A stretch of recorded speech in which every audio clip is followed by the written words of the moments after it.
کہیں چمگادڑوں سے تو تعلق نہیں جو اتنی رات میں بھی جاگ رہی ہیں؟ مجھے تو یکدم اپنے مستقبل کی فکر لگ گئی ہے۔ اس کی بات پر فاتنہ جتنا بھی تل ملاتی کم تھا۔ اف، اس شخص کو مجھ سے محبت ہوگی؟ امپاسبل۔ غصے سے جبڑے بھینچتے اس نے سوچا۔ ہاں ہے تعلق، اور چمگادڑوں کی طرح چمٹ بھی جاتی ہوں، پھر خون پی کر ہی پیچھے ہٹتی ہوں۔ اس کے جواب پر دوسری طرف سے دریاب کا نہ صرف قہقہہ سنائی دیا بلکہ اسے تو سامنے وہ دکھائی بھی دیا۔ خود بھی الوؤں کی نسل سے تعلق رکھتے ہیں، جائیں اپنے گھر جائیں، جان چھوڑیں ہماری، اس نے عاجز آتے ہوئے کہا۔ افسوس، پہلی بیوی دیکھی ہے جو اپنے شوہر کو ایسے کوسنے دے رہی ہے، اس نے لہجے میں دنیا بھر کی بیچارگی سموتے کہا۔ اور پہلا شوہر دیکھا ہے جو بیوی کو جانوروں سے ملا رہا ہے، وہ کہاں پیچھے رہتی؟ جھٹ جواب حاضر تھا۔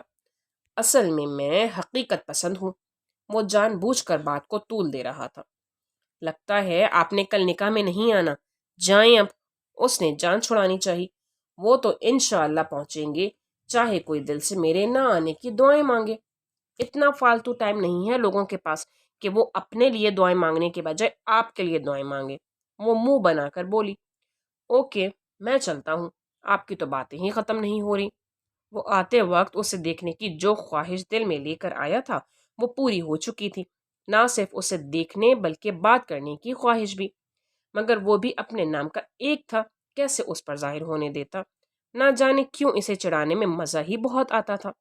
خدا حافظ، اس نے چڑھ کر مزید کچھ کہنے سے خود کو روکتے ہوئے فون بند کیا اور مڑ کر بیڈ پر ساشا کے قریب لیٹ کر کتنی ہی دیر دریاب کی باتوں پر پیچ و تاب کھاتی رہی۔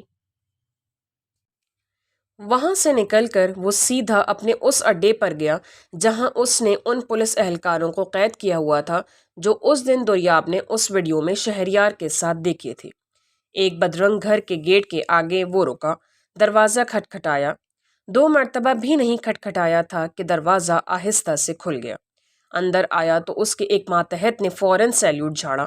اس نے ہاتھ کے اشارے سے اسے روکا۔ کیسے ہو؟ سلام کے بعد حال چال پوچھا۔ بالکل صحیح سر، مگر آپ کے مہمان ٹھیک نہیں، 2 دن سے بے حد شور مچا کر رکھا ہوا ہے، اس نے فوراً رپورٹ دی۔ ہاں ہاں، اچھا چلو ابھی ٹھیک کرتے ہیں۔ اس کے کہنے پر وہ خوشگوار انداز میں ہنستا ہوا اپنے چہرے پر سیاہ ماسک لگا کر ایک تاریک کمرے میں داخل ہوا جہاں ان تینوں کو باندھا گیا تھا۔ کون ہو تم؟ اسے اندر آتا دیکھ کر ایک چلایا۔ دریاب نے اپنے ماتحت کو ٹارچ لانے کا کہا۔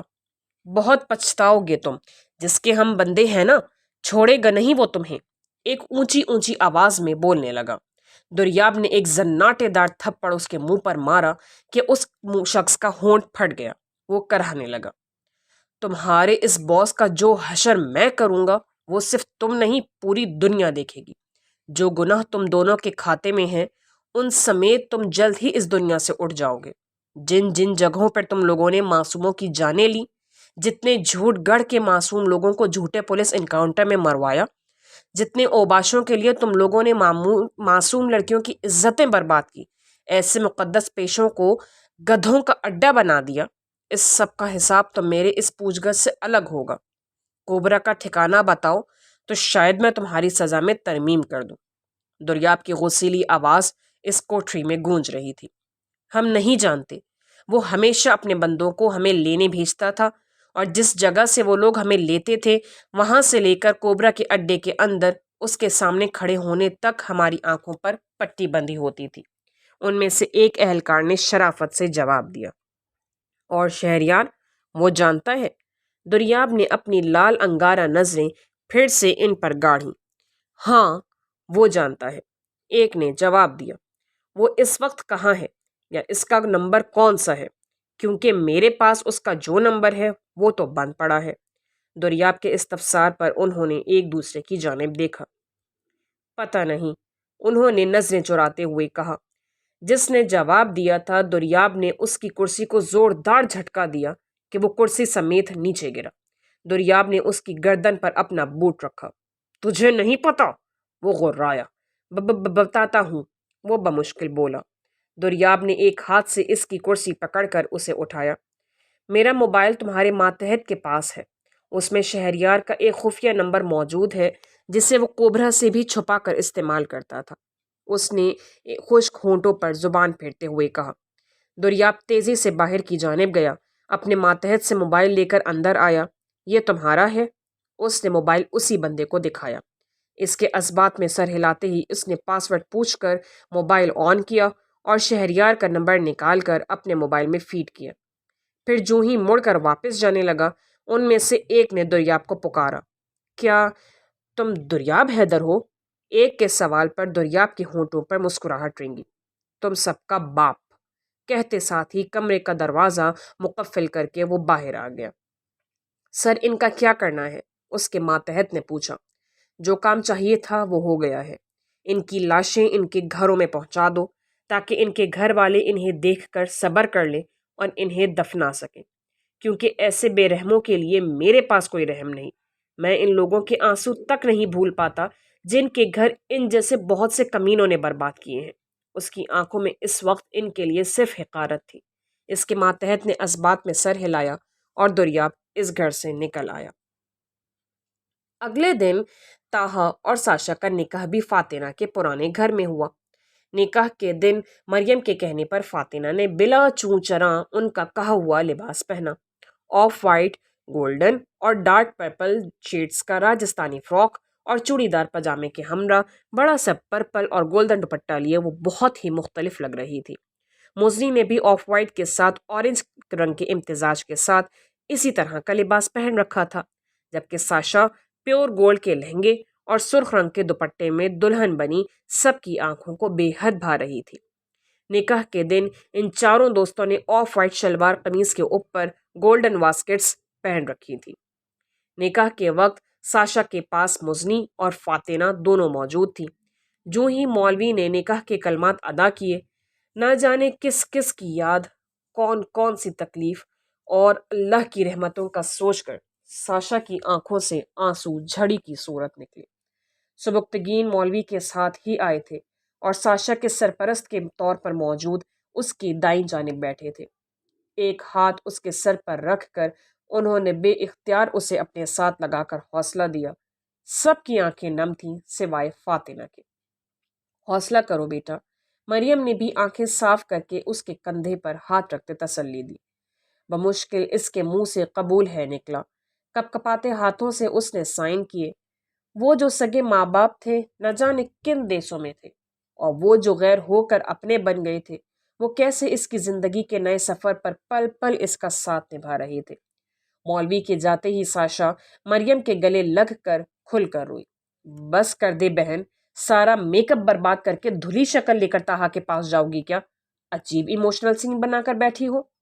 فاتنہ جو کب سے ساشا کی کلاس لینے کے چکر میں تھی، جھنجھلا کر بولی، چپ کر، تیری طرح ہر کوئی پتھر دل نہیں ہوتا، مجال ہے جو ایک آنسو بھی تیرے دیدوں میں آیا ہو۔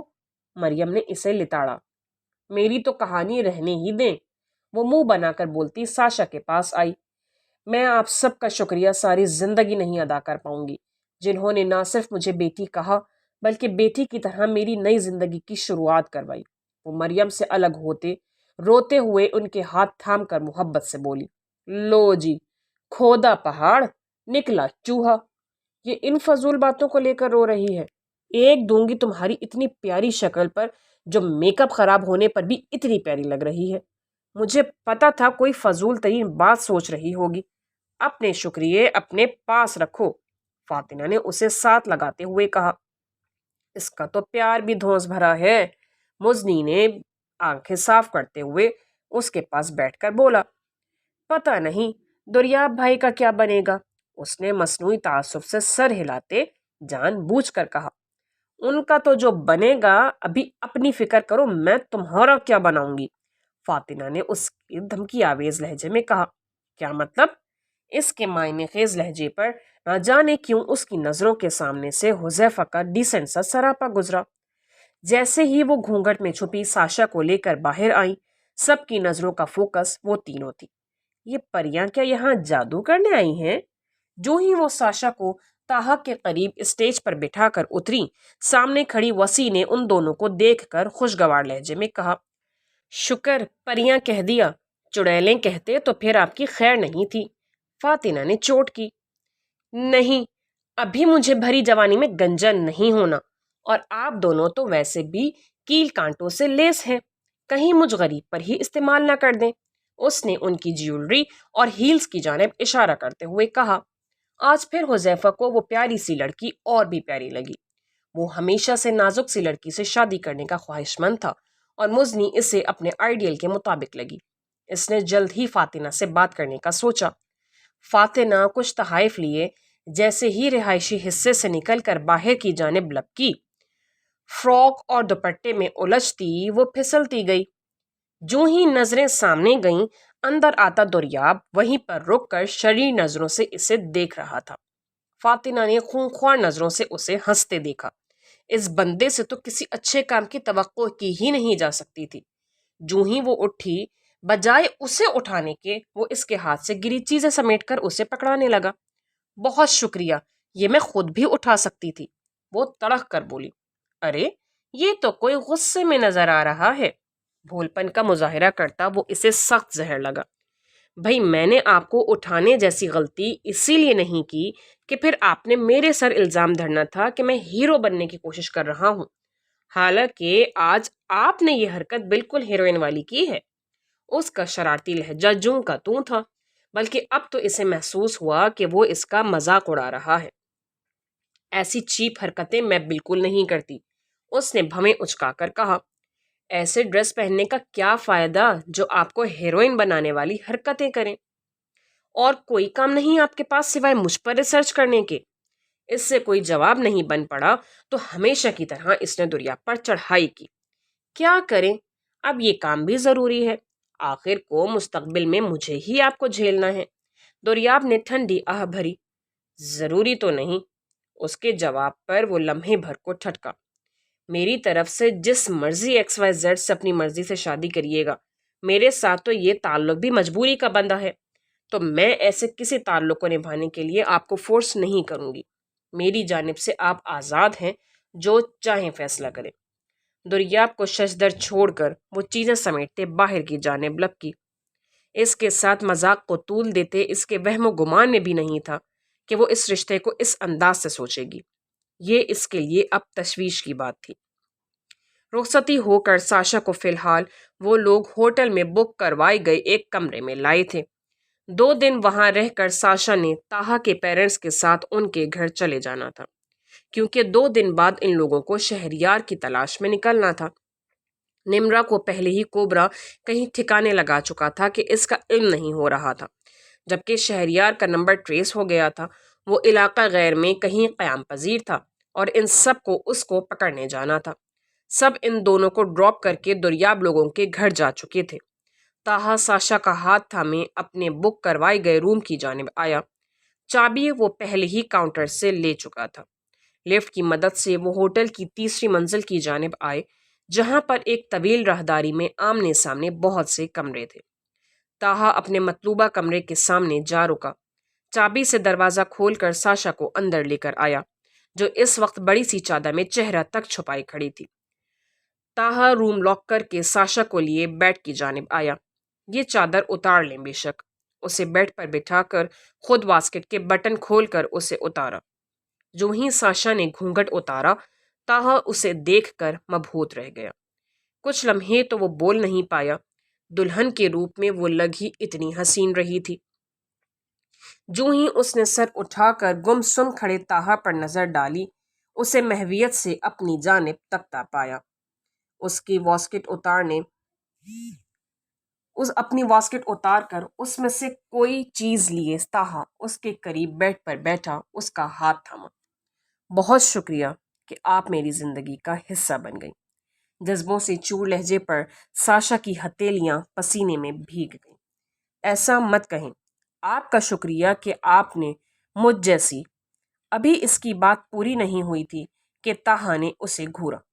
پھر وہی بات، اس نے مصنوعی غصے سے اس کی جانب دیکھا۔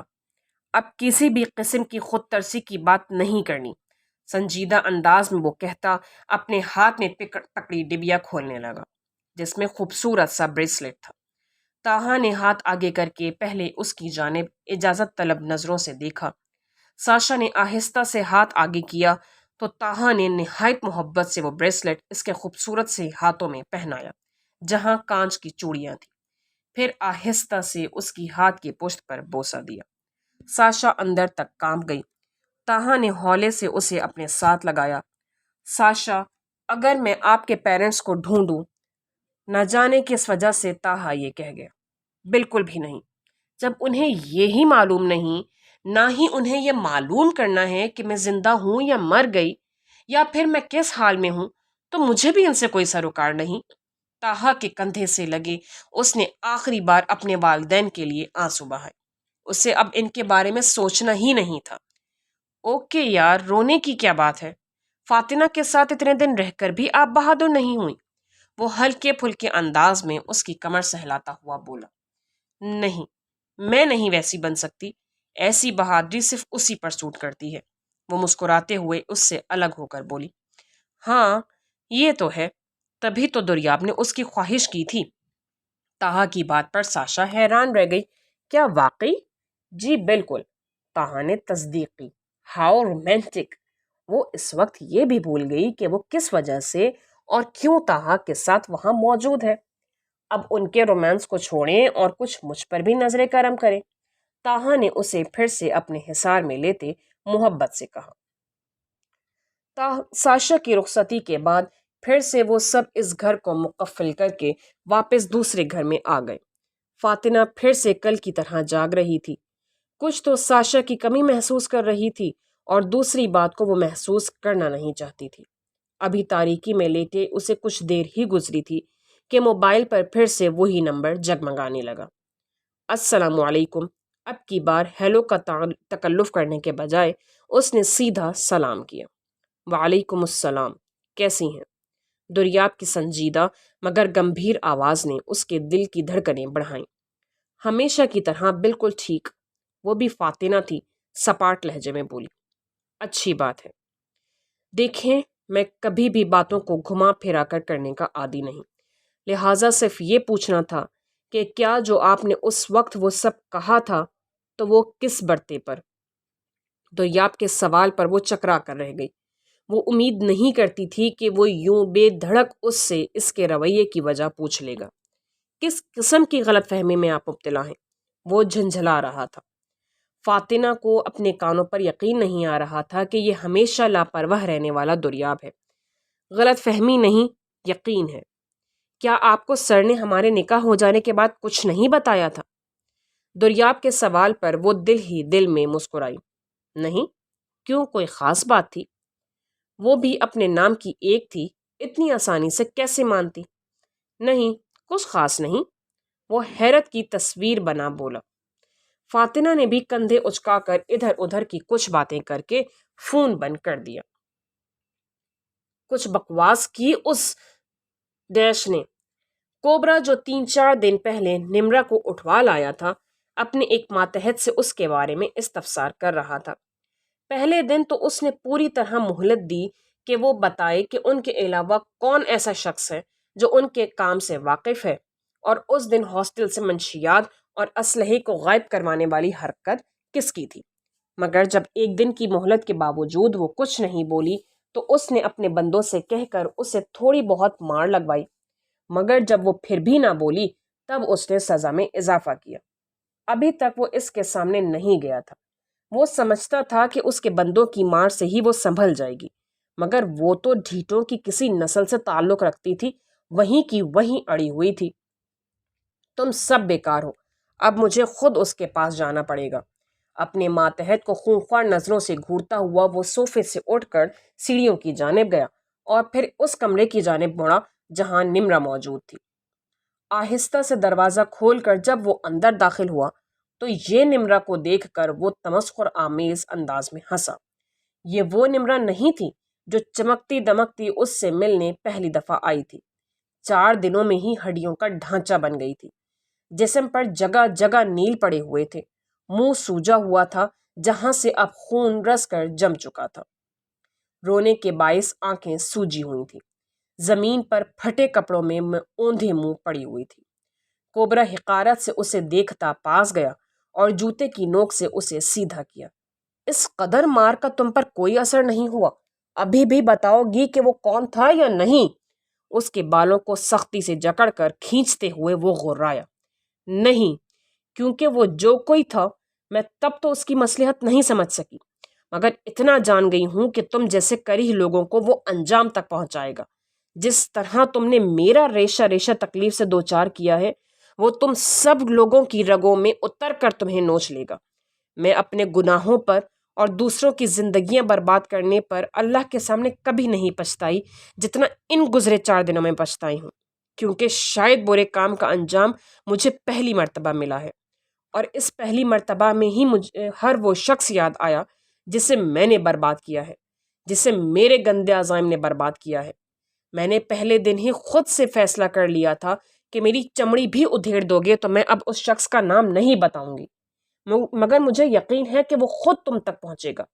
میں خوش نصیب ہوں میں نے اس بندے کو دیکھا ہے، میں نے اس سے بات کی ہے، میں نے بہت سا قیمتی وقت اس کے ساتھ گزارا ہے جسے اللہ نے تم جیسے درندوں کے لیے موت بنا کر بھیجا ہے۔ وہ روشن پیشانی والا جلد ہی تمہاری زندگی کو تاریک کر دے گا۔ میں خوش نصیب ہوں۔ بجائے تکلیف اور رحم کی بھیک کے جو الفاظ نمرا کی لبوں سے نکلے وہ کوبرا کو پاگل کرنے کے لیے کافی تھے۔ وہ غصے سے بے حال ہوتا اسے ٹھڈوں اور گھوسوں کی زد پر رکھ چکا تھا، اور تب تک نہیں ہٹا جب تک وہ ہانپنے نہیں لگ گیا۔ نمرا بے جان پڑی تھی، نہ جانے مر گئی تھی یا بے ہوش تھی۔ کوبرا کے لیے یہ سب جاننے کا وقت نہیں تھا، نہ اسے ضرورت تھی۔ کون ہے آخر؟ وہ کون ہے؟ وہ اپنے بال نوچ رہا تھا، غصے اور جھنجھلاہٹ سے چلا رہا تھا۔ نمرا کے موبائل میں موجود ہر نمبر کو وہ چیک کروا چکا تھا، حتیٰ کہ حیدر کے نام سے موجود نمبر کو بھی، مگر اس نمبر کا ریکارڈ کسی کمپنی کے پاس موجود نہیں تھا، نہ یہ معلوم ہو سکا کہ وہ کس نے اور کس نام پر نکلوائی تھی۔ کوبرا اس وقت بے بسی کی انتہا پر تھا، نہ ہی شہریار کا کچھ پتا تھا اور نہ ان لوگوں کا جو اس کے لیے آسیب بن چکے تھے۔ نہ وہ لوگ سامنے آ رہے تھے، نہ وہ ان کے بارے میں کسی قسم کی کھوج لگانے میں کامیاب ہو رہا تھا۔ بے بسی کا مقام تھا اس کے لیے۔ ابھی تک بہت سے لوگوں سے واسطہ پڑھا تھا جنہوں نے کوبرا کے کام میں نرخہ ڈالنے کی کوشش کی تھی، مگر کوبرا ان پر ایسا حاوی آتا تھا اور اس انداز میں ان کے بارے میں پتہ کروا کر انہیں راستے سے ہٹاتا تھا کہ اس سے ٹکرانے والے پچھتاتے تھے۔ مگر اس مرتبہ یہ کون لوگ تھے جو نہ صرف اس کی پلاننگ کو تہس نہس کر رہے تھے بلکہ سامنے ہوتے ہوئے بھی ایسے کام کر رہے تھے کہ وہ کسی بھی طرح انہیں پکڑ نہیں پا رہا تھا؟ جو ایک نمرا سے امید تھی کہ وہ کچھ بتائے گی، تو وہ بھی ایسے لفظ یہ بیٹھی تھی کہ اتنے تشدد کے بعد بھی اس نے ان لوگوں کے بارے میں ذرا برابر اشارہ نہیں دیا۔ ایسا تو کبھی نہیں ہوا تھا۔ جو تشدد اس نے نمرا پر کیا تھا، اس کے بعد تو بڑے بڑے مردوں نے اس کے آگے زبان کھولی تھی۔ تو وہ کون سی طاقت تھی جس نے ایک دھان پان سی لڑکی کو اتنی جرأت اور ہمت دے دی تھی کہ وہ اس سے ہر بات چھپا گئی تھی؟ وہ کون ہے جس کے بارے میں وہ بات کر رہی تھی؟ بہت معلوم کرنے پر بھی اسے صرف اتنا پتا چلا تھا کہ کوئی حیدر نامی لڑکا تھا جس کے ساتھ کبھی کبھی نمرا پائی جاتی تھی، مگر اب وہ لڑکا کہاں اور کدھر تھا کوئی نہیں جانتا تھا۔ اس کے حلیہ بھی بہت سے لوگوں نے صحیح سے نہیں بتایا تھا۔ اس لڑکے کا نمبر بھی بند تھا اور اس کے نمبر سے بھی کوئی معلومات نہیں مل پا رہی تھی۔ اور پھر ایسا ہوتا ہے نا، جب ہم سمجھتے ہیں کہ ہم عقل کل ہیں اور سب طاقت ہمارے پاس ہے، ہم جسے چاہیں دنیا کو اپنی مرضی سے چلا سکتے ہیں، اور یہی وہ امتحان کا وقت ہوتا ہے کہ جب اللہ انسان کا پانسا پلٹ کر اسے یہ دکھاتا ہے کہ وہ محض ایک حقیر سی مخلوق ہے، اور حق سچ کا ساتھ دینے والا وہ اللہ اپنے سچے لوگوں کے لیے خود ہی ایسے راستے بنا دیتا ہے کہ وہ ہر رکاوٹ، ہر مشکل کو چیرتے ہوئے باطل پر فتح حاصل کر لیتے ہیں۔ کوبرا کے ساتھ بھی یہی ہو رہا تھا۔ وہ جاننے سے قاصر تھا کہ حالات اس کے منافی کیوں جا رہے ہیں۔ ہر غلط کام کو سکون سے کرنے والا آج اللہ کی پکڑ میں آ کر زخمی پرندے کی طرح پھڑ پھڑا رہا تھا۔ اور پھر وہ وقت بھی دور نہیں تھا جب اس نے سچائی کے پھیلائے ہوئے قفس میں اپنی زندگی کی آخری سانسیں لینی تھی۔